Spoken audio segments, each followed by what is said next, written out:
நீலகிரி மாவட்டம் கூடலூர் அருகே ஊருக்குள் புகுந்த காட்டு யானைகளை அதிநவீன தெர்மல் ட்ரோன் கேமராக்கள் உதவியுடன் வனத்துறையினர் காட்டுக்குள் விரட்டினர். அந்த காட்சிகளை நாம் பார்க்கலாம்.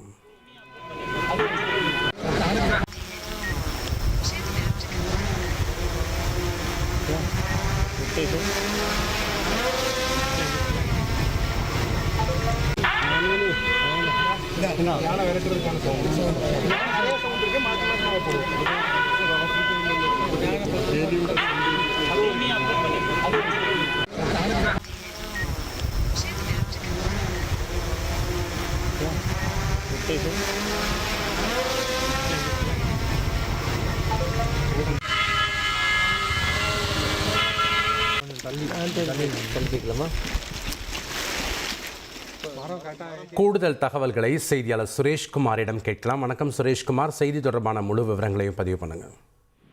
வணக்கம். நீலகிரி மாவட்டம் கூடலூரை சுற்றியுள்ள பகுதிகளில் தொடர்ச்சியாக உணவு தேவைக்காக காட்டு யானைகள் மக்கள் வசிக்கும் பகுதிகள், பிரதான சாலைகள், விவசாய நிலங்களை புகுந்து அட்டகாசத்தில் ஈடுபட்டு வருகிறது. குறிப்பாக விளைநிலங்களுக்குள் புகுந்து வரும் யானைகளால் விவசாயிகள் மற்றும் பொதுமக்கள் பாதிப்படைந்துள்ளனர். குறிப்பாக குனில் வயல், எச்சம் வயல் பகுதிக்கு நாள்தோறும் பகல், இரவு, காலை என பாராமல் இந்த 4 யானைகள் புகுந்து விவசாய பயிர்களை சேதப்படுத்தி வருகிறது.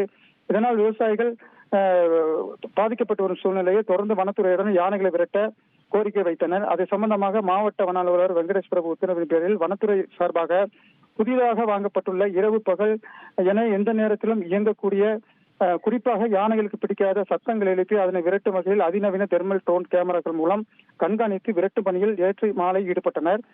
நேற்று இரவு அருகில் உள்ள அடர்ந்த புதரில் முகாமிட்டிருந்த அந்த யானைகள் இன்று காலை மீண்டும் குடியிருப்பு மற்றும் விளைநிலங்கள் நுழைய முயன்றது. இதனைத் தொடர்ந்து அங்கு சென்ற வனத்துறையினர் தெர்மல் ட்ரோன் கேமரா மூலம் அந்த யானையை விரட்டும் முயற்சியில் ஈடுபட்டனர். ட்ரோன் கேமரா சத்தத்தை கேட்டதும் யானைகள் அங்கிருந்து ஒன்றன் பின் ஒன்றாக மீண்டும் வனப்பகுதிக்கு சென்ற அந்த காட்சிகளை தற்பொழுது வனத்துறையினர் வெளியிட்டுள்ளனர். நன்றி சுரேஷ்குமார், உங்களுடைய தகவல்களுக்கு.